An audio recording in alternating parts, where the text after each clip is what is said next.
Voy a empezar por notificar un pequeño cambio en el programa. Ahora tenemos la intervención programada de Enrique Martino y posteriormente habíamos previsto un par de horas de debate de 4:30 a 6:30 sobre el conjunto de las intervenciones de la jornada, es decir, la de Gonzalo, la de Rosa, la de Jordi y ahora la de Enrique. Vamos a añadir una pequeña presentación después de la de Enrique Martino de Paloma Mirabet, que nos va a presentar un poco el proyecto de su tesis doctoral y posteriormente pues ya iniciaremos el debate de la sesión del conjunto de la jornada, ¿no?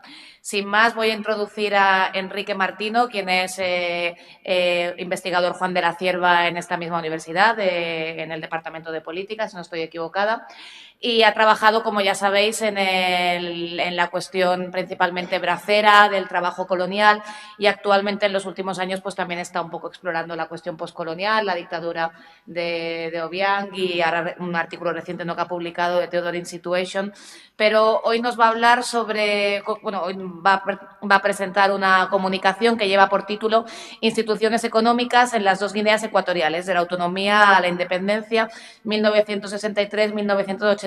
Así que vas a atravesar un poco las cronologías que mencionábamos. Cuando quieras, tienes el turno de palabra. Muchas gracias, Celeste. Muchas gracias a todos.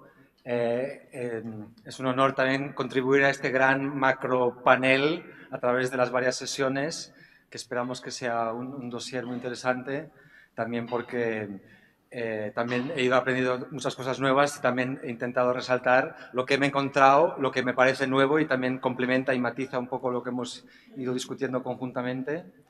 Entonces, como institución económica, quería hablar de la moneda, la peseta. No he encontrado una peseta del 73, pero porque tengo una especie de hipótesis de que en el 73 algo cambia en Guinea, también con la peseta guineana. Entonces, como el proceso y legado de la descolonización, la peseta es uno de los legados principales económicos que se hereda directamente a Guinea Ecuatorial. Una especie de mini franco-cefa también. Ahora lo explicaré por qué y cómo. Pero en el proceso de la descolonización también se va fracturando esta relación monetaria neocolonial que se establece con España, yo diría a partir del 73 ya se fragmenta. Y se fragmenta tanto que también cambia de denominación otra vez, ¿no? De la peseta en el 75 se inaugura el ecuele, que ya no tiene convertibilidad con la peseta y es otra cosa que también intentaré matizar. Y esto enmarca parte de mis investigaciones que ya he llevado desde hace tiempo, toda la cuestión de comercio local, regional, el trueque, las divisas, el dinero, también en la época del siglo XIX. Entonces, pues, con esto estoy mirando una especie de continuidad, porque vuelven a surgir los mismos fenómenos. También el trueque, también el dinero autoemitido, ¿no? El ecuele nuevo es tan ecuele como el ecuele original, que lo mencioné la última vez, que son fenómenos que, aunque pasan en la poscolonia, tienen también sus continuidades interesantes. Y en general, sí, mi contribución va a ser sobre las instituciones económicas, es decir, la peseta, el Banco Central, el ecuele, el control de las exportaciones, más bien que la economía misma, ¿no? La economía productiva, el cacao, la madera, etcétera. Eso lo dejo para un resumen estadístico, pero me interesa más resaltar esta cuestión de la institución. Y sí, es curioso, porque para empezar a mirar a esto, yo creo que habría que volver a cuando pasó fenómenos similares en la época colonial. Es decir, cuando en la época colonial se intentó establecer un tipo de banco central para la colonia por separado, ¿no? Un banco colonial, que había intentos para hacer esto a principios del siglo XX, de un banco colonial, o también la introducción de cambio de diferentes monedas y billetes, del duro a la peseta en 1906, etc. Y es interesante porque cuando se intenta hacer esos proyectos, especialmente después de la Primera Guerra Mundial, los años 20, el discurso de los finqueros es: necesitamos un banco que nos dé créditos para remitirnos de la esclavitud usuraria, ¿no? Que con un banco que nos dé créditos y emite nuestra propia moneda, no la peseta, la misma que circula en la metrópoli, sino una peseta colonial, como la tenían las colonias portuguesas o francesas o inglesas, también tenían una especie de banco emisor nacional, eso en Guinea al final no hubo, pero sí había estos intentos. Entonces, un poco el Banco Central de Guinea, que se funda en el 69, también es una especie de proyecto tardío colonial. O, por ejemplo, instituciones que me ha costado averiguar de qué es su genealogía, ¿no? El control de las importaciones y exportaciones son instituciones, como decía Rosa, como de monopolio, de control, no estatales, ¿no? Y hay, en la época colonial de franquista había esta junta de abastecimientos, importación, exportación, ¿no? Ellos preparaban las listas de precios, de exportaciones, etcétera. Esto todo continúa, ¿no? Entonces, para hacer en esto de los 70 también hay que volver a esta historia colonial. Pero, entonces, esta presentación sigue un poco lo que he estado presentando en los últimos años. El primer año, a la izquierda, no sé si os acordáis, era más bien un guía de todo el material de la época de Macías, los diferentes archivos, etcétera, un poco los inventarios nuevos. Luego, el año pasado, informé más sobre mis hallazgos en los archivos españoles, especialmente del Ministerio de Asuntos Exteriores, que ahora está en el Haga y antes en el Palacio de Santa Cruz. Entonces, ahí saqué cositas del petróleo especialmente. Y ahora quiero sacar un poco las cositas del archivo francés, de Nantes, el archivo diplomático. Y yo creo que ya todavía estoy en fase de procesar las fuentes, pero yo creo que tengo un argumento principal, y entonces es un poco controversial, pero lo pongo aquí, que es, bueno, calculando, primero, cómo calculamos, hay diferentes formas de medir valores que usamos, la peseta, la divisa, etcétera. Entonces, calculando, que todavía estoy haciendo las calculaciones, en diferentes unidades monetarias, no hubo colapso económico en la época de Macías. Es decir, el PIB, por así decirlo, es el mismo en el 78 que en el 68. Y eso es un poco controversial porque colapsa la economía productiva, pero por varias razones no colapsa el monto total de la economía, ¿no? Entonces, eso creo que ha sido una especie de proyección de la metrópoli también. Si nos vamos vais a colapsar, etcétera. Pero hay otros arreglos también por cuestiones de los precios de las cosas, que ahora mostraré, que al final Macías es rescatado por el comercio mundial y otras. Entonces, es como una hipótesis provisional. Pero esto creo que también ayuda a entender un poco la actitud de Obiang en los 80. Es decir, el rechazo de la proposición de volver a la colonia y su estructura productiva, etcétera, porque en los 70 no hubo tanto colapso que le dejó tan desesperado, porque estaba ya a la espera de otras concesiones petroleras, etcétera. Entonces, eso es como quizás el valor analítico de revisitar los 70. Entonces, sí, bueno, lo explicaré, lo concretaré. Pero primero decir las fuentes, ¿no? Esto es el archivo diplomático en Nantes. Bueno, esto es la embajada de francesa en Malabo en el 78, el embajador. Y el embajador es muy interesante porque el archivo francés tiene otra naturaleza que otros archivos. No se le escapa ningún detalle. Por ejemplo, él cuenta todos los coches que hay en Malabo, ¿no? Dice que hay 25 Seats, 100 coches rusos, 10 Mercedes, etcétera. O, por ejemplo, aquí también se ve a la izquierda Radio Malabo, de la fecha del 78. Algunos boletines, informaciones se emitían por la radio y él las transcribía también. Si no, no hay forma de archivar eso, estarán en una onda. Entonces, es un archivo muy, muy detallado, pero da para proyectos enteros, para muchos artículos. Entonces, también la verdad que tengo planeado quizás un pequeño proyecto sobre la época de Macías, y esto será una primera contribución de la peseta, pero también quiero establecer una especie de marco general para preparar el proyecto. Y luego aquí también os quería mostrar ahora que el archivo ahora lo tengo por Google Drive, que os lo he compartido con algunos, pero el valor de Google Drive es que, por ejemplo, aquí está el archivo, aquí los diferentes expedientes, pues se puede buscar. Es decir, por ejemplo, la cuestión que estamos hablando de la EQL, ¿no? Y te reconoce en qué documentos sale mencionado la EQL, etcétera. Y esto para muchas cosas, ¿no? Entonces he vaciado el archivo ahí porque da para mucho. Son 8.000 páginas y yo voy a escribir una cosita de la peseta y quizás sobre los arreglos comerciales con las nuevas potencias socialistas, China, etcétera, pero da para mucho el archivo. Entonces la idea ahí es a ver, compartirlo. Entonces sí, sigo un poco con el carácter del archivo francés. Lo bueno, en comparación con otros, es que no está bloqueado hasta el 85.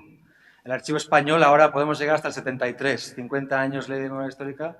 Los franceses, toda la transición de Obiang, etcétera, está todo ahí. Entonces te deja investigar hasta más reciente, ¿no?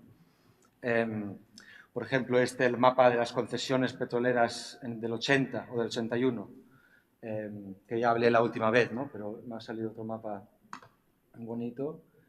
Y un campo se llamaba bonito también, pero es la idea aquí, lo que resalté la última vez, ¿no? que la cuestión ya estaba clara, de que si aquí en las aguas marítimas de Camerún y Nigeria, a 60-70 metros de profundidad, hay pozos y perforaciones, perfectamente se puede hacer en Guinea también. Entonces, esto se estaba muy claro ya en los 70 y 80. Esto ya lo conté el año pasado, pero para repetirlo, ¿no? Los franceses como confirman cosas que los españoles un poco lo hablan en secreto. Con los hallazgos del petróleo no se puede decir, es nuestro secreto, etcétera. Los franceses lo tienen muy claro. Hablan, por ejemplo, con un ejecutivo de la petrolera de Camerún, etcétera, que ahí les dice, me afirmé esa certitud, sí, claro que hay petróleo aquí. Ya en el 73, en los archivos españoles, quizás, no sé por qué, lo han intentado como esquivar y no hablar como tan en público sobre ello. Entonces, pero esta dimensión es interesante porque esto nos hace, lo que expliqué otra vez es que la dimensión especulativa de la economía también es muy importante. Esta certeza que hay petróleo ya es como una fiebre. No se sabe si lo vas a encontrar, pero afecta todo. Esta expectativa, ¿no? Anticipando el petróleo ya cambia bastante el carácter económico, aunque no se exporte una gota, ¿no? Aunque siga siendo totalmente dependiente del cacao, esto cambia el carácter de la economía. Y sí, no, para ir, estos son más fuentes, es que los pongo todas las fotos aquí, las fuentes que las quiero citar eventualmente. Es también un poco como mi memónico. Entonces, otra cosa que tiene el archivo francés, que por ejemplo no tiene en español, es que es bastante, el embajador francés es bastante educado, es muy etnográfico, muy estructuralista, te recoge todo tipo de detalles. Por ejemplo, aquí habla de los magazines, de las tiendas del Estado, de Macías, etcétera, el carácter diario también de Malabo. O también cita un poco los discursos de Macías, como se está montando una narrativa. No son puramente las listas de los discursos de Macías, aunque también los tiene, sino también ya hay intentos de analizarlo, ¿no? Y, por ejemplo, dice que Macías siempre dice que las donaciones o la colaboración con China siempre se habla en forma de regalo, de don, ¿no? Que si la colaboración con España es neocolonial, con los chinos es más relación de regalo, ¿no? Entonces, esos son detalles interesantes que los españoles no hablan así, porque hablan como de los marxistas malos que se están intentando meter aquí, es como más su lenguaje. Entonces, se aprende más del archivo también francés. Y detalles que él también hablaba con el embajador chino. Por ejemplo, aquí dice, hablando con el embajador chino, me dice que tienen créditos de 50 años. Es decir, que se tienen que revolver la deuda ahora. El crédito que se dio a Macías en el 74, que sigue, ¿sabes? Hay una estructura así de a largo plazo de la colaboración china que sigue para poder entender un poco la actualidad. Y estos detalles, porque como él hablaba con el embajador chino, te lo cuenta el embajador francés. El embajador español no sé si le daban miedo o no hablaba. Entonces, y también hasta sabe, cuando Macías, por ejemplo, va a China, a Beijing en el 77, que me ha costado averiguar, como no tengo acceso al archivo chino, de qué se habló en esa reunión con, no sé, con quién había quedado, Zhou Enlai y Macías, pues ahí te cuento de qué hablaron Zhou Enlai y Macías, el pago de la deuda que tenía, un installment, una cuota que tenía que devolver Macías, y al final la pagó en cacao también en el 77. Para que se exportaba el cacao a China para medicina tradicional china, no para hacer chocolates, sino para hacer pociones y tónicas así, de un uso también del cacao no occidental, que también es interesante. Entonces, sí, un poco el carácter del archivo francés. ¿Y qué más había aquí de...? Sí, el archivo francés también es interesante porque son los únicos que se quedan, ¿no? A partir del 75 siguen ahí. Son ellos y todos los del bloque soviético. China, Rusia, etcétera, Alemania del Este sigue ahí con embajadas, etcétera. Para un gran proyecto habría que ir también a esos archivos, en Praga, en Berlín, etcétera. Pero, por ejemplo, es muy interesante que el embajador francés se pone a estudiar el modo de colaboración que establece Macías o los chinos con Macías en otros países, ¿no? Y dice, la manera de proceder de las puissances totalitaires y encima podemos aprender de ellos, porque tienen arreglos no monetarios. Por eso lo que dice la peseta no es tan importante porque también se puede hacer comercio sin la peseta. Es una especie de trueque, ¿no? Cacao por importación de servicios o de maquinaria, etcétera, es una especie de trueque, ¿no? No usan moneda, no usan la moneda nacional ni la peseta. Entonces, mucha parte de la economía ya a partir del 73 se vuelca a estas nuevas formas de intercambio. Entonces, el embajador francés dice que también hay que prestar atención porque si no le vamos a dejar a Guinea en una peligrosa despreocupación, ¿no? Los españoles ya se habían despreocupado, los americanos también, entonces son como los únicos que intentan conseguir Guinea para ellos o para el bloque, entonces esa aplicación, atención, y los españoles mientras intentan desaparecer, limpiar las manos, etcétera, no se implican tanto ya a partir de cierto año, entonces por eso el valor del archivo francés. Y sí, esto es más bien para mis apuntes, porque aquí explica perfectamente cómo funciona el sistema de intercambio con los bloques chinos y soviéticos, ¿no? Que, que, bueno, que exportan 1.500 toneladas de cacao a China ese año por un valor citado de 8 millones de dólares, 900.000, pero no es que cambian los dólares, es que China tiene que a su vez suministrar al gobierno de Macías con 9 millones de dólares de bienes y mercancías o servicios, ¿no? Entonces usan el dinero pero como unidad. Entonces ahí también y explica un poco cómo funciona esta explotación, porque depende del precio que citas, depende es beneficioso para ti o no, ¿no? Entonces también no se usaba el precio internacional del cacao para esto, se usaba precios como contratados en unos arreglos en las reuniones de Beijing de Macías, etcétera. O sea, es que la economía no funciona a través de un mercado libre, son mercados que ya están estatalizados, ¿no? Entonces es más difícil investigarlos que a través de un análisis de compañías, comercios, intercambios, etcétera.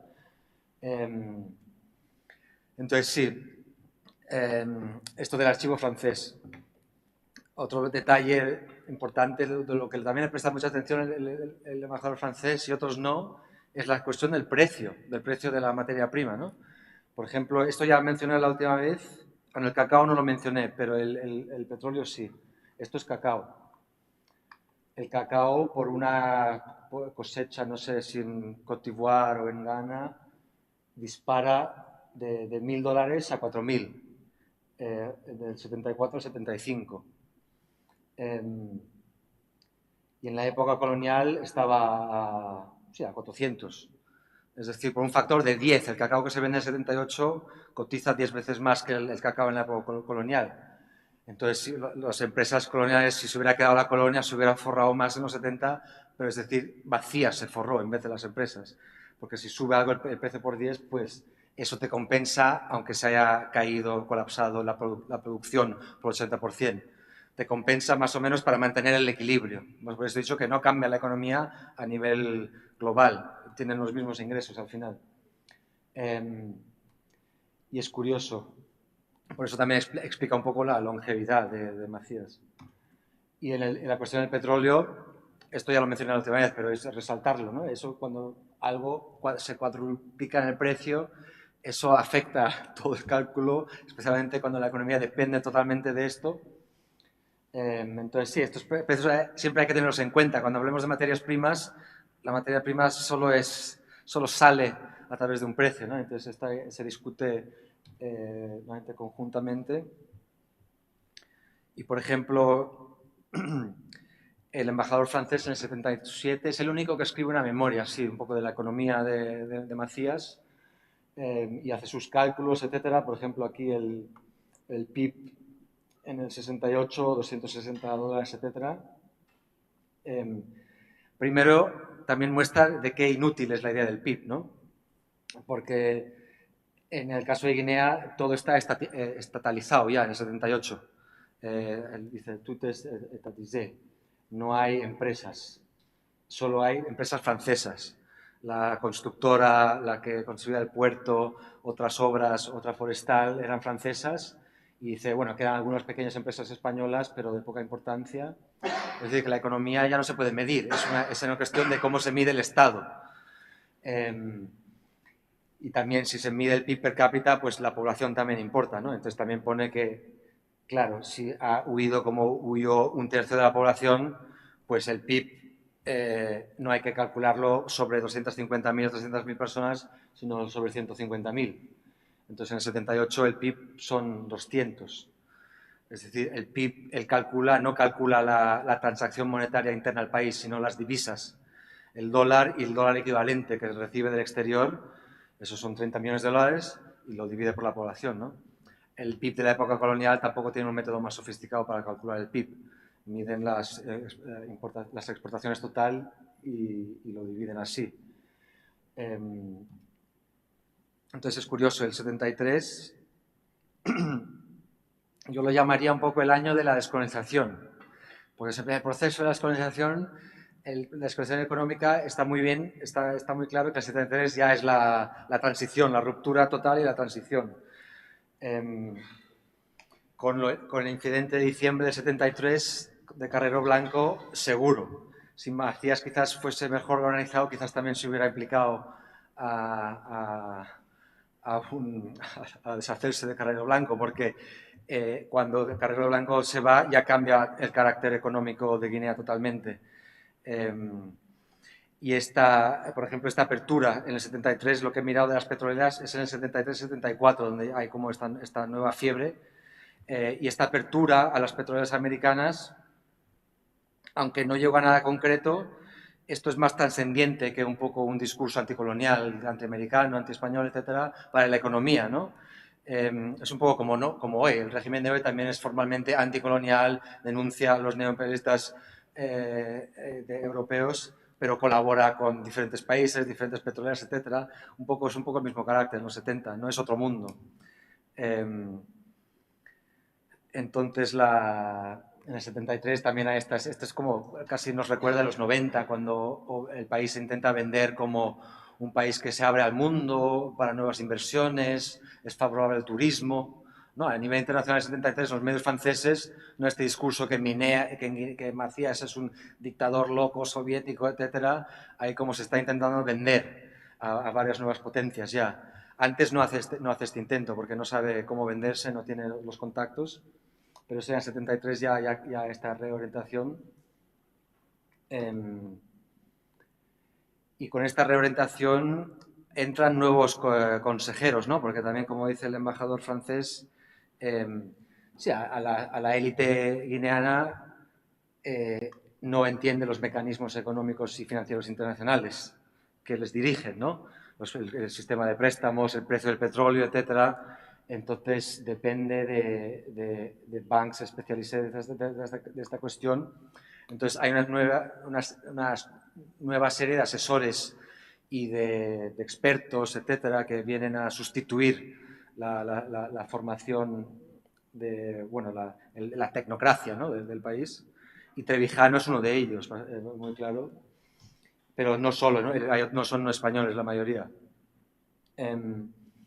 Entonces, interesante también porque he señalado el 73 como la transformación, porque, por ejemplo, de las empresas españolas, no sé en qué momento, en el 70, 71, se empiezan a retirar, se disuelven, etcétera. El embajador francés, esto en una carta del 73, dice, las empresas españolas ya periclón, se van a la ruina todos. Hasta las no productivas, por ejemplo, Frapejo, que solo hace la sociedad de exportación e importación, también se está yendo a la ruina, pero por multas. eso sí que es una arma estatal para manejar la economía que manejaba Macías muy bien. Para deshacerse de la presencia de las empresas españolas, les multaba. Y si multas a alguien, les puedes hacer desaparecer. Entonces, la técnica anticolonial era la multa. Y Macías, por ejemplo, multa a Frapejo 14 millones de pesetas y ya se quedan en bancarrota y se van. Entonces, eso también es una técnica del Estado de reformar la colonia neocolonial. Y él dice que las que quedan es de lo que ya dijo Rosa, ¿no? Mora, Mayo, pero por ejemplo todos los intereses de Carrero Blanco, Alena, etcétera, ya han cesado de existir. Y el más o menos el que sustituye a Carrero Blanco es Trevijano, ¿no? En el sentido de los intereses en múltiples empresas. Por ejemplo, Trevijano era el asesor político de esta sociedad de Ginebra, una sociedad forestal que se llama Jean-Pierre Nouveau, pero estaba como detrás de varias empresas que lo que se sacaba y lo que se comercializaba lo llevaba él a través de otros nombres de empresas suizas, francesas, etcétera, para arreglar esta nueva modalidad de comercio, ¿no? El cacao que no se exportaba a España ya iba por otras rutas. Eso hay que investigarlo, la verdad es difícil. El archivo francés te da más pistas porque le sigue las pistas. Y también te hace un informe muy claro de lo que era la economía hasta el 73, más o menos, ¿no? Esto ya se ha ido contando, no lo voy a repetir. Por ejemplo, esto del cupo, ¿no? Del sobreprecio del cacao. Aunque había este sobreprecio, Macías no quiso vender toda España, porque como había sobreprecio, eso significa que hubieras ingresado las mismas pesetas del precio, pero si lo vendes por pesetas, solo en la cuenta que tenían en el convenio guineano-español, tenían una especie de clearing account, es decir, no hay transacciones de dinero, tenemos una cuenta y el 31 de diciembre hacemos las cuentas, quién le debe a quién, y si sobrepasa los 5 millones de dólares, pues pagamos en efectivo esta diferencia, ¿no? Así también se hacía el comercio en la época medieval, en las ferias, etcétera, el clearing. Entonces, el comercio con España no traía ni divisas ni circulación de moneda, eran cuentas. No sé quién llevaba las cuentas, no sé si era el Banco de Exteriores o habría alguien que era el mediador de estas cuentas. Pero entonces, si Macías se quería librar de tener su riqueza en el país en estas cuentas en pesetas, tenía que coger una parte de la cosecha de cacao y vendérselo a otros, ¿no? Para adquirir así divisas. Entonces, eso ya lo empieza a hacer en el 70, ¿no? Aunque hay un cupo, no llena el cupo, porque prefiere adquirir divisas.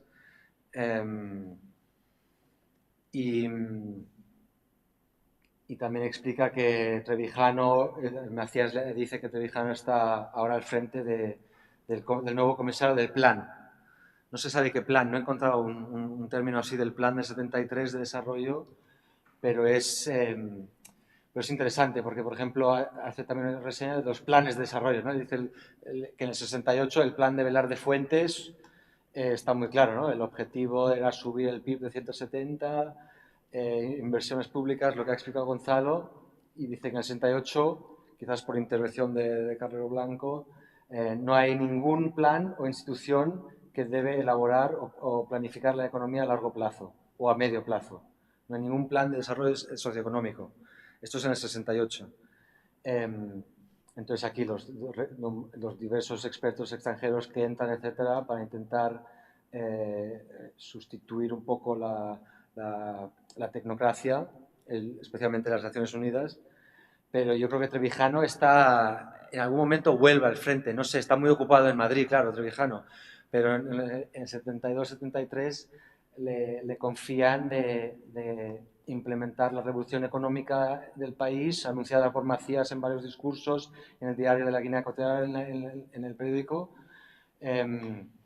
que estamos repensando la economía del país. Y esto yo creo que es también la alusión al petróleo en el 73, que hay este boom, especialmente por los precios después de la guerra de Yom Kippur, etcétera. Hay una nueva manía, pero también, no sé No sé cómo se repiensa la economía a partir del 73, pero lo estoy intentando averiguar, y si conocéis fuentes, etcétera. Pero también repensando esto de la exportación del cacao, en vez de exportarlo a España a través del cupo y estos ingresos en estas cuentas de las pesetas, adquirir más divisas, etcétera, que te libera un poco más del poder que tenía España sobre Guinea todavía, un poder neocolonial monetario. Entonces es curioso porque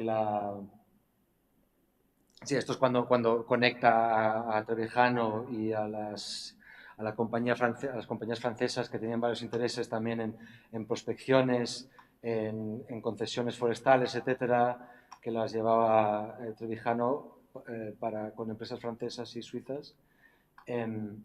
Y curiosamente, en este dossier de Trevijano, en su réplica, Toda la verdad, dice que sí, esto lo escribe en relación con el 71, 72, ¿no? Que sobre otro periodo no habla tanto Trevijano, habla más sobre el 70, 71 y la independencia, claro, que es de lo que le acusaban. Entonces dice, no, yo no hice nada porque la economía siguió funcionando por los mismos circuitos que se realizaban antes de la independencia. Y eso tiene razón, el comité del cacao, el precio, el cupo, con los acuerdos españoles guineanos siguen un poco el arreglo colonial. Pero esto hasta el 73, y de este periodo posterior Trevijano no se implica, claro, porque también siguen a finales de los 70. Entonces, eso hay que averiguarlo un poco más. Pero lo que sí tienen los franceses en el 73 es sintomatizar a la Guinea como una economía bastante todavía neocolonial. Describe, por ejemplo, que los españoles han tratado a Guinea con una política nefasta de chasse gardée, como una reserva o coto de caza, ¿no? Que es como lugar para las compañías españolas y a través de este monopolio monetario. Pero es curioso porque ya en el 73 este desequilibrio monetario, al final, lo que contó Gonzalo del déficit, etcétera, hay grandes transferencias de dineros de pesetas para complementar el gran presupuesto del 69-70. Entonces hay como una transmisión de dinero, pero ya, por ejemplo, en el 73 las cuentas son positivas para Guinea, es decir, que exporta más que importa España. Por ejemplo, dice que en esta cuenta del clearing account del 73 hay un desequilibrio de casi $1 millón a detrimento de la España. Entonces sí, que no había, que ya la circulación económica también del cacao, Guinea-España en el 73 ya se está soltando. Y él lo atribuye, el embajador francés, me imagino, esto lo sabrá Rosa mejor, a la llegada también al Palacio Santa Cruz de los de Castilla, ¿no? Los llaman los de Castilla, ¿cómo se llama? A Cortina Mauri, ¿no? Que ya quiere deshacerse un poco de este apoyo a Macías, y que dice que ya ha abandonado el intento en su antigua colonia, perseguir una política de présence y de prestigio costosa, inútil e ineficaz. Entonces, en el 74 ya también él dice que los del Ministerio y de la Transición ya también no les interesa seguir el arreglo neocolonial. Y, por ejemplo, el carácter de la economía a partir del 73 es algo por estudiar. También en sus mecanismos monetarios, como no se vende en el mercado, etcétera, ya no hay Proguinea, ya no hay las redes de distribución de la época colonial, ¿cómo se hace, no? Entonces, él dice, bueno, primero, la operación cacao es beneficiosa para el Estado, es casi el único mega empresario y el único el que se beneficia de la cultivación, también por la participación gratuita de la población, de trabajo forzado, etcétera, que es una especie de impuesto, ¿no? La prestación. También dice que en el país ya no queda ningún impuesto ni dinero. Y, por ejemplo, dice que todos los particulares, los que tienen sus propias fincas, los particulares ecuatorianos y españoles son obligados a vender su cosecha al Estado al precio de 75 ecueles el kilo. Es decir, el Estado te da 75 ecueles. ¿Pero qué es el ecuele? ¿Sabes? Esos ecueles no puedes usarlo para comprar ningún producto importado, etcétera. Y el Estado a su vez lo vende el cacao a través de estos heredores de la Junta de Exportaciones de la época franquista, dirigista, etcétera. El Estado tiene a través de la Cámara de Comercio, creo, en Malabo, comercializa el cacao, pero a un precio que es el triple, ¿no? Plus de 3 fois. Es decir, que el precio del cacao estaba de 200, 300 ecueles, pesetas, mantiene paridad, pero solo es nominal, no es. Entonces, también el Estado es el principal benefactor que se beneficia de esto, porque también explota al resto de la población con esta doble compra, ¿no? O sea, el Estado se vuelve intermediario, mercantilista, monopolista, etcétera. Entonces es curioso también poner la nota de pie de páginas. Entonces uno se pregunta por qué, ¿sabes? Si ya no hay ganancias en las empresas privadas, si tú le tienes que vender al Estado a 75 ecueles el kilo, los españoles, ¿por qué siguen produciendo aquí que es totalmente deficitaria? Entonces, sí, esto también es un poco una cuestión, que los españoles finqueros están ahí no por razones económicas, sino por razones políticas, esperando algún cambio y luego quizás intentando ser los primeros en el nuevo régimen, etcétera. Ya no operan como entidades económicas las empresas españolas, no se benefician, pero están ahí por razones políticas o por si... Y también, por ejemplo, también lo cuantifica, ¿no? La cosecha del 78, aunque eran 8.000 toneladas, representa 30 millones de dólares. Para un país de 150.000 habitantes todavía es considerable, ¿no? Es el cálculo del PIB que también hizo. Y entonces esto es lo que ya expliqué, ¿no? A través de la Cámara de Comercio que pone el precio en diferentes calidades, ¿no? Depende del año, porque también los países socialistas también toman el precio de Londres y de los mercados de commodity markets internacionales para hacer sus tratos, para darle una orientación internacional de precio, porque así calculan que se hubieran ahorrado. A los países socialistas les interesa hacer una especie de trueque, porque si quieren cacao no tienen que comprarlo con dólares en mercados internacionales, sino le pueden exportar a Guinea un técnico de una obra y a cambio recibir cacao, en vez de tener que primero ingresar divisas y luego gastársela, ¿no? Entonces, los países socialistas que están un poco también sancionados y excluidos del sistema internacional bancario también montan estas redes. Y, por ejemplo, a los rusos, yo creo que por la desconfianza, pagan en cash, en dólar, en divisa, moneda fuerte, dura. Es curioso porque sí, no sé por qué. Por ejemplo, con los chinos hay también una cuenta clearing, como con los españoles, que es una cuenta de confianza que al final del año nos reunimos cada tantos y luego ya saldamos las cuentas y si queda una diferencia, pues a ver cómo nos pagamos. Con los rumanos también, y en vez de su cuenta de clearing la saldan con tractores. Entonces, sí, la economía no es la moneda. Por eso he dicho que voy a hablar de la moneda, todavía tengo que hablar de la moneda, pero solo me quedan 20 minutos, entonces me salto un poco a la peseta ahora. Esto es el detalle de los españoles que quedan, ¿no? El tipo de detalle que hay en el archivo francés. Esto ya lo mencionó Rosa, Mayo, El Gorriaga, etcétera, pero también te da las listas de los finqueros, por ejemplo, de Obiang en Gema, en Sipopo, y los otros, ¿sabes? Como una lista, como nos encontramos en el AGA casi, las listas de los finqueros, de las hectáreas, el número de obreros, Ouvrier, 300, 1000, etcétera. Un archivo muy interesante. Y también te cuenta cosas de la productividad.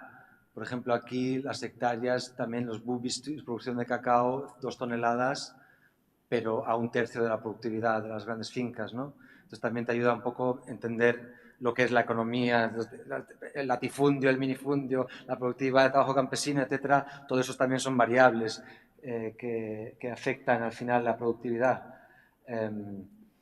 Y esto es lo que mencioné al principio de la radio, ¿no? Transcribía el número de sacos que entraban en el cargo, en el barco Lonelli del febrero del 78, etcétera, para mayo 8.000 sacos, etcétera. Entonces, es un nivel de detalle como a principios del siglo XX, que también está manuscrito todo de cuántos sacos a cada uno. Entonces, bueno, a la peseta y un poco el acuerdo, que eso también le quería pedir a Rosa y a otros, los acuerdos de cooperación, que no sé que si cómo de interesantes son, porque aquí es más bien la discusión después de los acuerdos, ¿no? En vez del acuerdo formal, es qué es la realidad del acuerdo. Por ejemplo, es interesante que en el 70 España, en la Embajada de España en Accra, manda a muchas embajadas internacionales y en las Naciones Unidas una carta denunciando a Guinea Ecuatorial, al ingrato Macías, etcétera, porque ahí resume todo lo que ha hecho a través de este acuerdo de cooperación. Por ejemplo, dice, hemos hecho donaciones de 500 millones de pesetas para balancear el presupuesto de 69. Hemos hecho otra donación de 300 millones de pesetas para la creación de la nueva peseta guineana. Y también, o sea, intenta como sumar su ayuda, su asistencia, su cooperación, etcétera, pero no son números monetarios, no es que hay traspaso, transferencia de dinero, no es, ellos calculan que algo vale algo y de repente eso lo convierte en una donación para presentarse como el benefactor humanitario, etcétera, y para representar a Macías como alguien ingrato que no ha dicho ninguna palabra de gratitud a España y que hasta ha negado que ha recibido ayuda de España, ¿no? Entonces, esto es un poco la actitud de España en el 70, y esto no cuela. Los otros países ya no por ejemplo, el embajador francés él hace un cálculo muy interesante de, por ejemplo, qué están calculando aquí los españoles con su transferencia, ¿no? Dicen que, por ejemplo, la donación esta de 370 millones de dólares es porque el ecuele, bueno, se llama la peseta guineana, el 69. Macías imprime su propia moneda, crea su banco central, lo imprime en Suiza los billetes, pero los españoles, para asegurar esta convertibilidad entre la peseta guineana y la peseta española, ponen estas pesetas, las 300 millones de pesetas que sacan de la circulación de la economía de Guinea, que era parte del PIB de España, de colonial, etcétera, que siguen circulando en el 69, estas se retiran, se canjean, se sustituyen con la nueva peseta y ese fondo de circulación monetaria se lo regala al Banco Central, pero mantener la liquidez entre el cambio de peseta guineana y peseta española, ¿no? Entonces, es como un respaldo. Pero esto lo revende como donación. Tenemos donado 300 millones de pesetas. Pues lo que han hecho es quitar el dinero que circulaba en la colonia, que era PIB español, y ahora lo han convertido como reserva para la liquidez, ¿no? No es, son como esta cuestión de cuestiones monetarias, que hay que mirarlas en detalles para entender cómo funcionan los acuerdos, la cooperación, etcétera. Y, por ejemplo, también, por ejemplo, habla de bueno, sí, habla de este regalo como de mariage, de la dote otra vez, que es un regalo para mantener esta relación neocolonial, el espíritu de los dirigentes de Madrid, etcétera. O sea, es que este regalo se entendió como una especie de mecanismo de control para una integración completa de la antigua provincia colonial en la economía española, ¿no? Porque para los franceses, como ellos también hicieron con el franco cefa, si un país usa lo que es el equivalente de la peseta, no hay una barrera como hay con otros países, ¿no? No tienes que gastarte divisas para importar, el arreglo también del acuerdo de cooperación excluía al capital español de impuestos y de tarifas, etcétera. Entonces, la absence de droit de douane, etcétera. Entonces, por eso que en el 69-70 sí sigue un arreglo monetario neocolonial. Pero, por ejemplo, lo más interesante también del archivo que se encuentra también de esta relación, esto es del 70, ¿no? Que Guinea se está intentando un poco reconocer esta relación neocolonial y cambiarla. Por ejemplo, cuando hay un artículo negativo sobre Macías en la prensa en el 70, como ya hemos hablado, hay esta cultura de peticiones, todas las diferentes agrupaciones... 10 minutos, vale. Hay estas diferentes agrupaciones de guineanos, por ejemplo, estos son de los funcionarios, que la lucha anticolonial es una especie también de sindicalismo de presupuesto, ¿no? Lo que se está discutiendo es, por ejemplo, la cuestión de sueldos, de presupuesto público. Dice que en la época colonial teníamos sueldos de hambre, etcétera. Ahora que hemos accedido a la independencia total, ya tenemos sueldos respetables, porque los españoles amenazaban con reducir su apoyo al presupuesto público porque los sueldos de los funcionarios públicos eran muy altos. Entonces querían un poco hacer recortes, etcétera. Entonces amenazaron con quitar ese respaldo, ese apoyo al presupuesto, y eso fue como, estáis intentando como otra vez machacarnos, como en la colonia, darnos sueldos bajos, etcétera. Entonces toda la cuestión presupuestaria de los acuerdos se vuelve como una lucha sindical de sueldos, etcétera. Y esta es otra de la marcha con Macías, que denuncia que los españoles solo quieren fomentar la holganacería y la prostitución, porque también denuncian un poco el trabajo forzado, que ya recurre Macías al trabajo forzado de los suyos, de la marcha con Macías, que también hacen trabajo voluntarios en las fincas, etcétera. Entonces, y sí, como me quedan solo poco tiempo, el detalle, otra vez para reforzar esta idea, ¿no? Por ejemplo, de las declaraciones de radio anticoloniales, también hacen esta idea, ¿no? Que seguimos cobrando sueldos muy altos ¿sabes? De 5.000, listando todos los números, 45.000 pesetas, etcétera. Todavía nos pagan NQLs en comparación con el sueldo criminal que nos pagaba en la época colonial los españoles, 10, 20, 25 pesetas, etcétera. Entonces, que sigue ahí un poco la relación, la emancipación económica y la revolución económica era para aumentar su sueldo.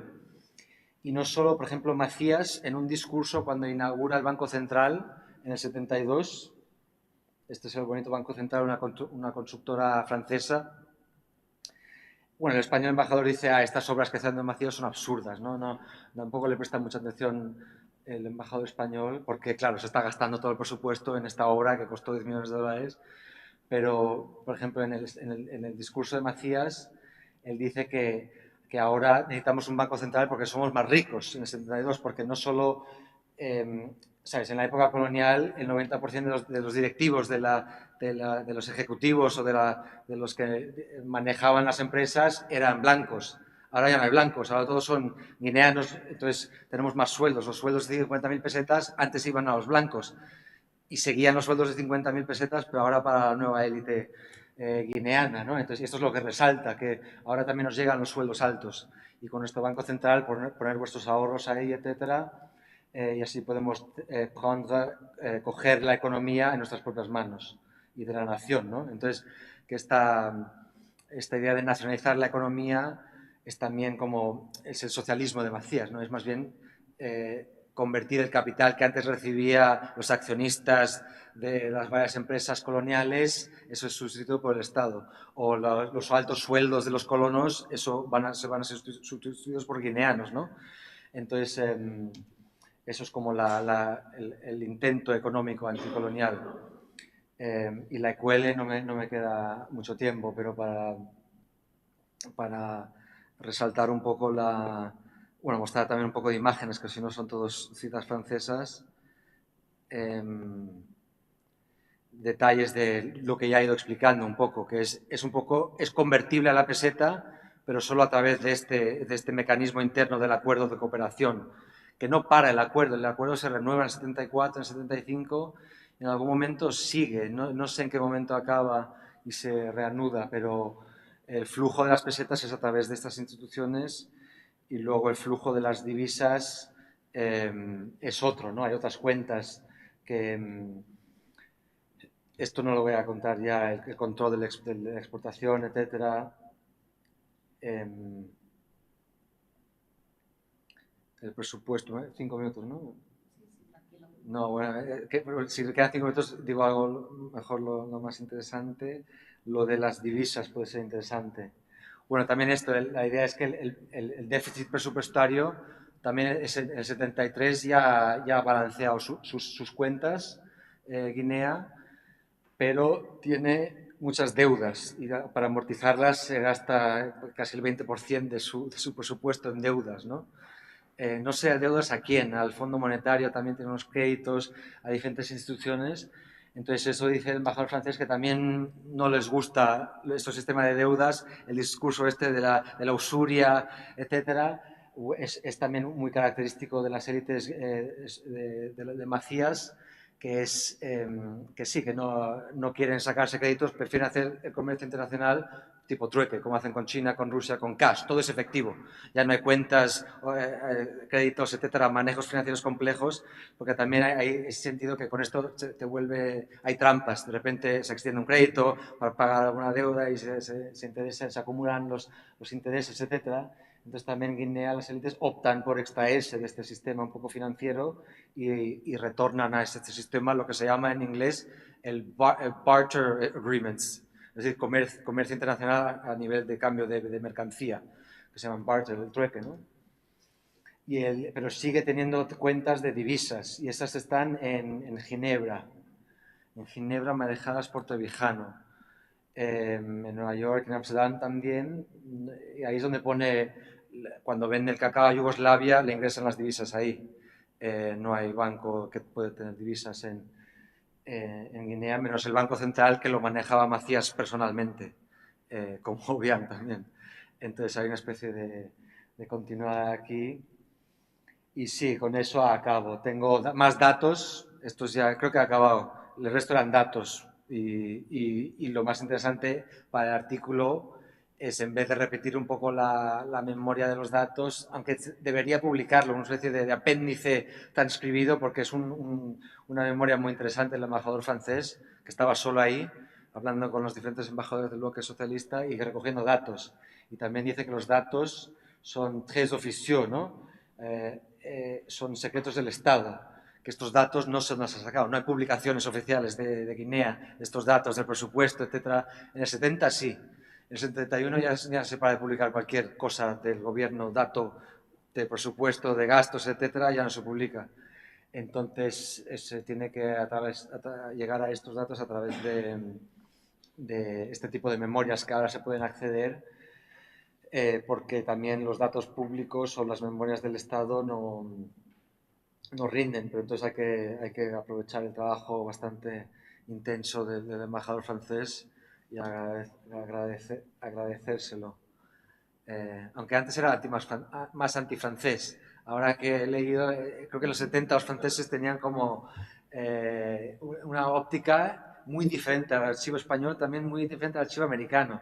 Los americanos son los, oh, where's the oil, where's the oil, son todos tejanos, y los franceses son etnógrafos, estructuralistas, economistas, ¿sabes? Es otro carácter. Entonces también hay que apreciar un poco el carácter de cada archivo y ver qué tipos de datos únicos se pueden sacar de aquí para complementar. Y con eso acabo. Muchas gracias.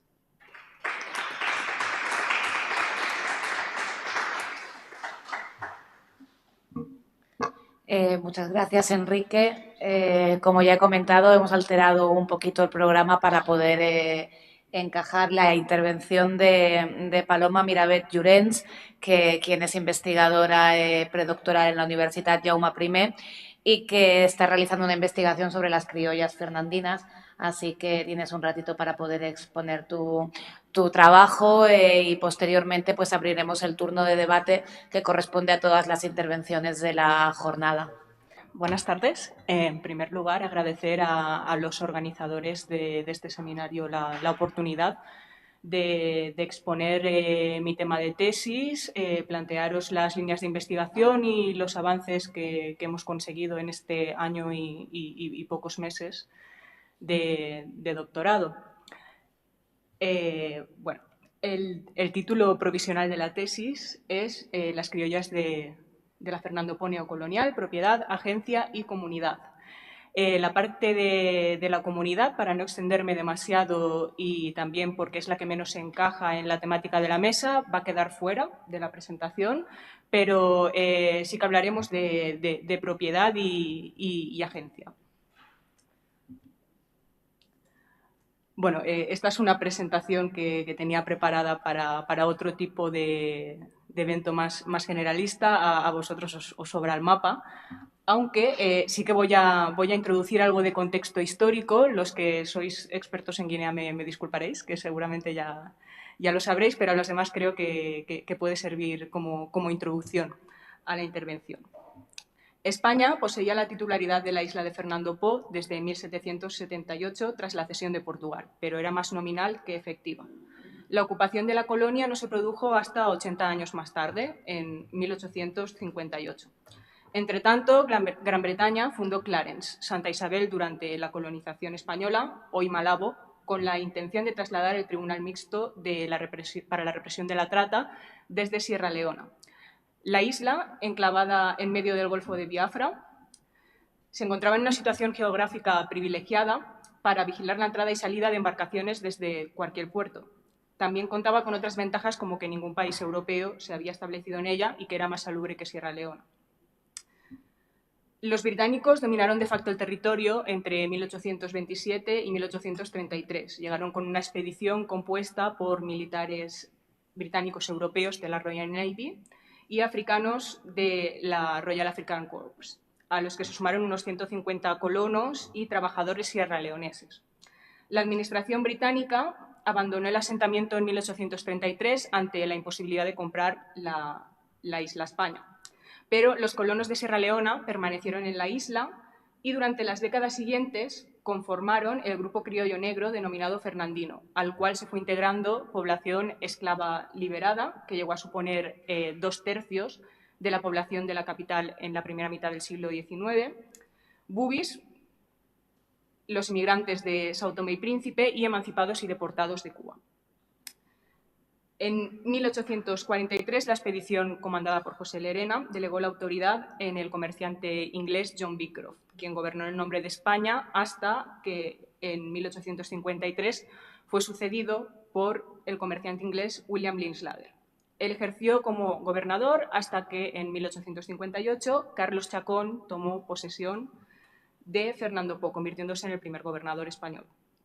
Durante estos años, los criollos fernandinos asentaron su preeminencia, ejerciendo como intermediarios entre los bubis del interior y los factores europeos en el comercio de aceite de palma. También introdujeron los primeros cultivos tropicales, que a partir de la década de 1880 recibieron los primeros capitales españoles y se convirtieron en la principal actividad económica de la isla.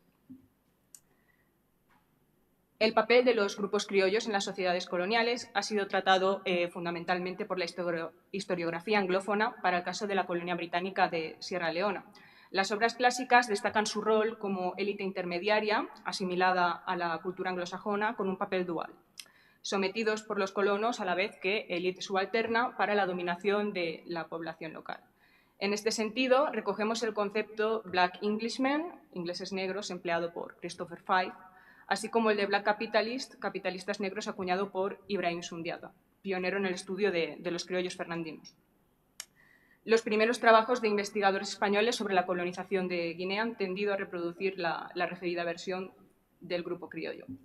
Nuestro trabajo, no obstante, avanza en la línea propuesta por obras como la coordinada por Mariana Cándido y Adam Jones acerca del papel de las mujeres en la economía en las colonias del África Occidental, y el estudio acerca de las criollas fernandinas de Yolanda Isela. En especial, nos interesa introducir la perspectiva de género, cuya obra fundacional es Sierra Leone Women Traders, de Frances White. Es una obra ya de 1987, si no me falla la memoria, acerca del rol de las criollas sierraleonesas en la economía colonial como intermediarias comerciales. En nuestro estudio nos centraremos en las mujeres negras, resituándolas en los escenarios coloniales, atendiendo a 3 cuestiones. Número 1, la ambigüedad y discrecionalidad de la legislación colonial en relación con las mujeres, al menos en los inicios de la colonización española. Las criollas como agentes dinamizadores de la economía colonial y la línea en la que ya os he adelantado que no voy a profundizar en esta intervención, que sería su papel en la creación de la comunidad criolla y en la sociabilidad de la colonia. esta línea de investigación, algo he encontrado en el Haga, que es donde he realizado mi única estancia hasta la fecha, de 1 semana y 1 mes, pero estoy a la espera de viajar en septiembre a Inglaterra a ver qué hay sobre esto en los archivos británicos.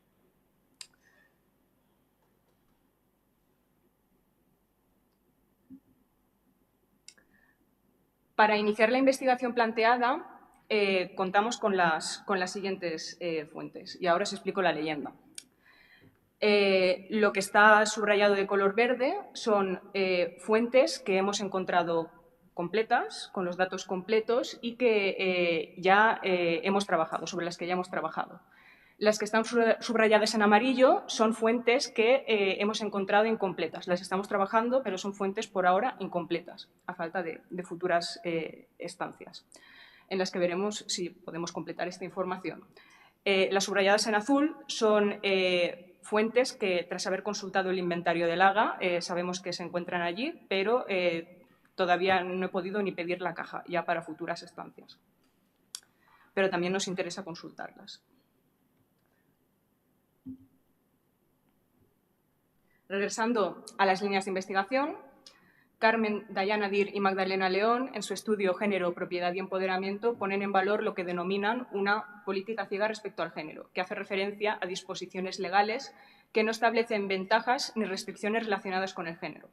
En las posesiones africanas españolas se siguió una legislación especial, lo que incluyó que no se aplicase, al menos en las etapas iniciales de la colonización, el Código Civil de 1889, que limitaba los derechos de las mujeres casadas tanto en la metrópoli como en el resto de las colonias españolas.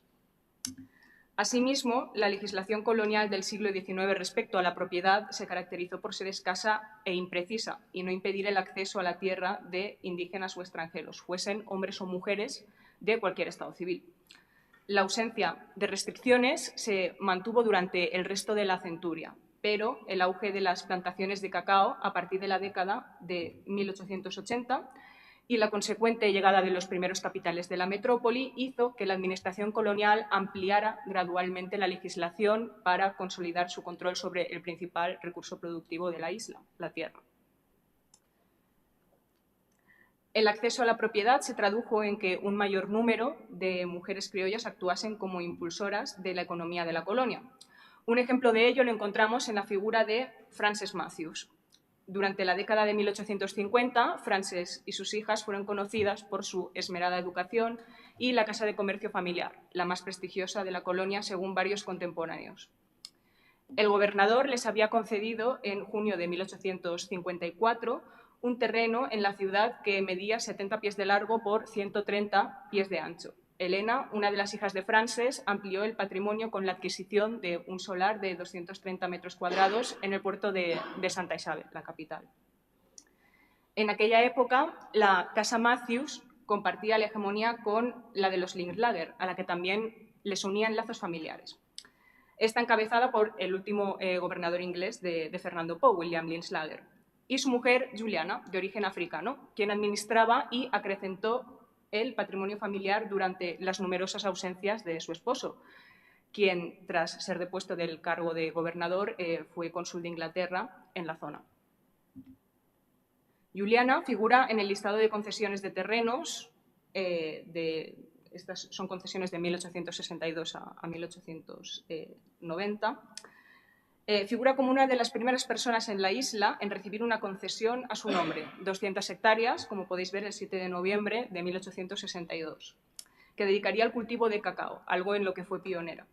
El británico John Holt, entonces empleado de la casa Linklater, opinaba que William estaba poco capacitado para cuestiones comerciales y en su diario describía cómo era Juliana la que se encargaba de la administración de este negocio. Asimismo, hemos localizado en las fuentes un número nada despreciable de mujeres criollas que accedieron a la posesión de tierras y, en consecuencia, disfrutaron de cierta autonomía y poder de decisión en su entorno social y familiar. De las 87 concesiones realizadas entre 1862 y 1888, 13 fueron a nombres de mujeres, un 15% del total. Sin embargo, en cuanto a hectáreas concedidas, el porcentaje baja al 11%. Y esto lo tengo Vale, aquí. Aquí está la frecuencia de títulos de concesión, el 15% a mujeres, que os he comentado, y aquí las hectáreas concedidas, un 11% del total. Esto nos indica que la extensión media de su propiedad era inferior a la de los hombres. La administración colonial favoreció los intereses de los colonos europeos, por lo que fueron los que acumularon las mayores extensiones, como podéis observar en esta gráfica. La posición subalterna de hombres y mujeres africanos se refleja en un cumplimiento casi total, absoluto, en el caso de las mujeres, de sus obligaciones fiscales en concepto de contribución territorial. Estos son los datos en concreto para el primer trimestre de 1891. Mientras el impago, como podéis observar, se concentraba en los concesionarios europeos. Al realizar un análisis en perspectiva de género de los datos, observamos, uno, que existió un porcentaje nada despreciable de mujeres criollas con acceso a la tierra, similar al de otras colonias de la costa occidental africana con población criolla como Sierra Leona. El dato para Sierra Leona es un 18% de concesiones de tierras realizadas a mujeres. Este dato lo he extraído de un capítulo dedicado a propiedad en mujeres en Sierra Leona, del libro que os indicaba en la relación de bibliografía, coordinado por Mariana Cándido y Adam Jones. Y dos, para examinar en más profundidad la distribución de la propiedad por género y origen étnico, hemos calculado la mediana de hectáreas concedidas para determinar qué cantidad de hombres europeos y africanos y mujeres africanas, porque europeas, por supuesto, no hay, se situaban por encima o por debajo de la misma. Aquí tenéis el gráfico.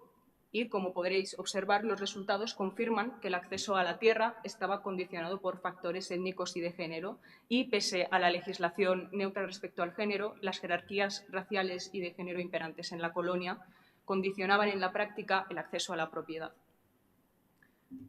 Los mencionados condicionantes influyeron también en la situación geográfica de las concesiones. En este mapa de la isla de Fernando Po y sus principales fincas de 1898, elaborado por los claretianos, podemos observar que la mayoría de posesiones pertenecientes a las criollas se situaron en las costas este y oeste, mientras que las más cercanas a Santa Isabel se reservaban a los colonos españoles. Destacan las múltiples propiedades de Amelia Berlicorn e Isabel Blanca McFoy, ambas pertenecientes a la élite fernandina, procedente de Sierra Leona. Pese al refuerzo de la presencia española durante las dos últimas décadas del siglo XIX, a principios del siglo XX, 2/3 de las plantaciones de cacao todavía estaban en manos de población criolla o nativa, y en algunos casos su cultivo se realizaba sin solicitar la previa concesión al gobierno requerida por la legislación. La pretensión de crear un catastro rústico en 1897 había fracasado por falta de personal especializado y de medios para inspeccionar todas las fincas de la isla, por lo que la carencia de control de la administración colonial sobre la propiedad persistía. Por ello, se paralizaron las concesiones durante un periodo de 5 años, de 1899 a 1904, se estableció el registro de la propiedad y se reforzó la tutela hacia los grupos considerados inferiores, las mujeres y los nativos. El Real Decreto sobre la Propiedad, vale, todavía estamos aquí. El Real Decreto sobre la Propiedad de 1904, en su artículo 37, estableció que el marido actuaría en representación legítima para inscribir a las mujeres casadas en el registro, supeditando su capacidad de forma similar a la tutela que el Patronato de Indígenas, creado en el mismo año, por cierto, ejerció sobre la etnia local bubi. Los primeros datos representativos que hemos podido encontrar tras el cambio de legislación corresponden a los 3 primeros trimestres del año 1911. Sin embargo, esta presentación fue elaborada para una ponencia de hace un mes y esos datos han sido actualizados. Os los leo.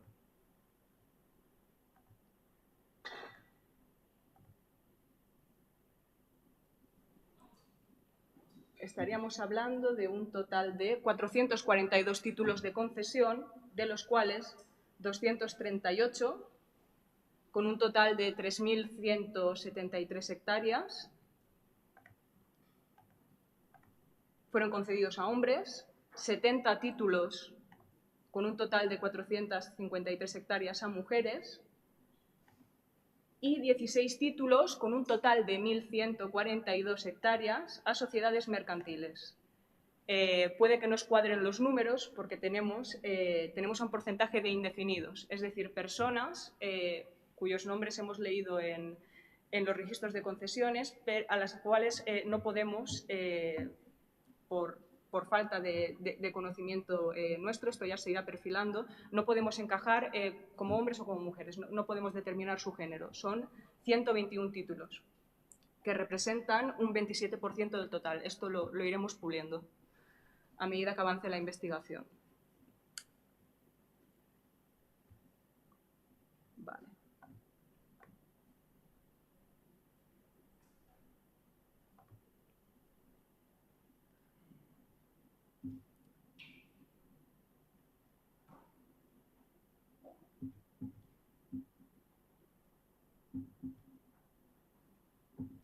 Bueno, aquí también, esto es para que veáis, también es un trabajo en curso, pero es toda la parte de georreferenciación.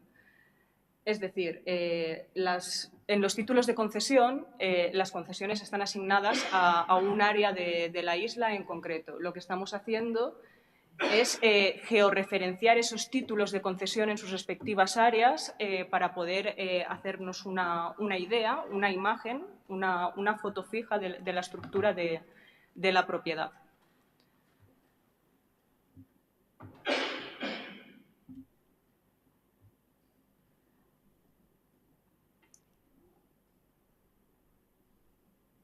Ante la nueva situación, las mujeres de la élite fernandina adoptaron 3 vías de acción. Esto ya lo estudia Yolanda Isela en su libro Africanas en África y Europa. Esas 3 vías serían donación a la misión católica, transacciones mercantiles con la metrópoli y educación en las universidades españolas.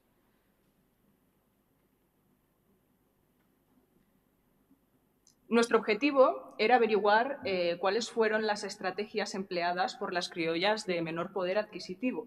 Examinando la documentación del AGA, hemos podido identificar las siguientes: cultivo al margen de la ley y cultivo en condición de arrendatarias. El uso de la primera estrategia puede verificarse en el registro relativo a las tierras que permanecieron ocultas hasta 1911, en el que aparecen apellidos de origen anglosajón, hispano y bubi, así como asientos bajo titularidad compartida.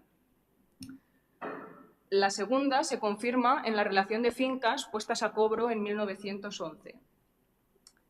Todo esto en el contexto de un gran proceso de descubrimiento de fincas ilegales y legalización de dichas fincas. En la columna de nombres, el nombre de la izquierda corresponde al propietario-propietaria, generalmente propietario, y el de la izquierda a la persona administradora o arrendataria de la finca. Y ahí es donde hemos encontrado bastantes nombres de mujeres. Estos documentos todavía están en proceso de vaciado de datos, pero lo que os comentaba, ya hemos podido observar una cantidad notable de mujeres como arrendatarias de grandes propietarios. Aquí, en las flechas amarillas las tenéis. Con la intensificación de la colonización española en el siglo XX, aumentaron los conflictos entre colonos y criollos por la propiedad de las tierras. Un ejemplo es el litigio entre Isabel Blanca McFoy, la gran propietaria de la que os hablaba antes, con el mapa de 1898, y Antonio María del Valle, y tras su muerte, con su heredera Teresa del Valle, porque este fue un litigio bastante largo. Empezó en 1905 y finalizó en 1911. Antonio del Valle denunció a Isabel Blanca por una supuesta deuda que su difunto marido, William McFoy, había contraído, con el que formaban una sociedad destinada a la explotación de fincas. Isabel admitía la deuda, pero en una cantidad muy inferior a la reclamada. La administración colonial resolvió a favor del colono y ordenó el embargo de los terrenos por impago. Isabel recurrió en 2 ocasiones al gobernador de Fernando Po y al comisario regio y utilizó una doble estrategia con referencias a la inferioridad de la mujer, a la par que reivindicaba su fidelidad a la administración española. Así, hacía valer su condición de viuda y de mujer desválida e ignorante, como ella misma escribe, en esta instancia para eludir su responsabilidad sobre la deuda, mientras apelaba como súbdita española a la rectitud del gobernador, de quien decía que no veía color ni condición social en las personas cuando se trataba de hacer justicia. La verdadera pretensión de Antonio del Valle era apoderarse de los terrenos de Isabel Blanca, dos fincas ubicadas en Sipopo y Waterplace que superaban las 130 hectáreas.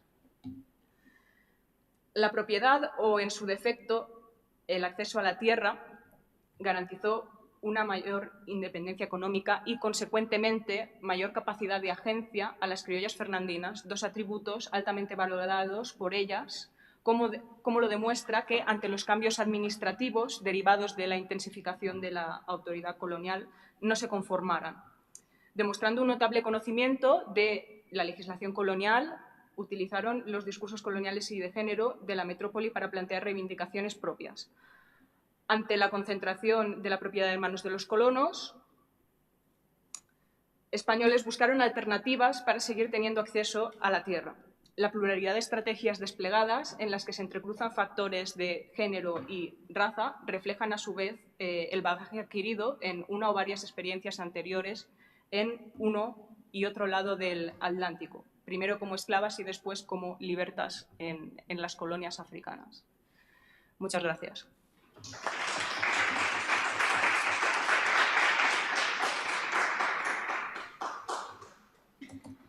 Muchas gracias, Paloma. Pues podemos iniciar. Bueno, ¿queréis hacer un receso primero? No, yo creo que podemos. No, estaba previsto hasta las 6:30. Vale, pues voy tomando turno. Bueno, recordad que estamos haciendo el debate, no solo. Sí, las personas que han intervenido, digamos, en el turno de la mañana, Paloma, también quédate, pues que vengan a la mesa. Gonzalo, creo que querías introducir alguna cuestión del final de tu presentación, así que cuando quieras tienes la palabra. Perdón, pero esta mañana me dejé la última diapositiva, que yo creo que también bueno, es otro argumento más de lo que estás diciendo. Estas son las cuentas bancarias, saldos allí en Guinea y créditos, créditos entre depósitos, saldos de cuentas, ¿no? Bueno, siempre en pesetas del 59. Ya aprovecho, si me permitís, todas las estadísticas que pongáis en moneda tenéis que ponerlas porque siempre tiran para arriba en época inflacionaria. Entonces, por ejemplo, yo creo que ya se lo he dicho a Rosa, ¿no? Las cifras de Alena en los últimos años no son nada bollantes si las ponemos en pesetas constantes y no en pesetas corrientes, que siempre tienden a subir. Y así también otras cifras que habéis puesto, ¿no? También tú, ¿no? Me parece de las cifras de una de las empresas, la que llega hasta el final, pues ponlos en pesetas de un año y ya verás cómo a lo mejor sube mucho menos y tal. Bueno, pues aquí tenemos una última apunte que apunta a lo que yo he dicho, ¿no? De que hay una crisis, ¿no? Saldos de dinero que hay en cuentas en moneda constante, entre el 59 y el 64, que es una época sin duda alguna de crecimiento, se duplican. Y ya en el 66, todavía no estamos en los 2 últimos años, hay un retroceso muy fuerte del dinero que hay en las cuentas del país. Pero más espectacular es si vemos el porcentaje de esas cuentas que se invierte en créditos en Guinea. Porque ahí, curiosamente, ya ha empezado a bajar en el periodo 61-63, sigue bajando el 64-66, pero fijaros el desplome del año 67, los bancos no están dando ni el 6% del dinero que tienen en créditos. ¿Qué es lo que estarán haciendo? Pues llevarse el dinero a España y dar los créditos en España. El Banesto y el Banco de Esperanza. Y perdonad por este despiste de esta mañana.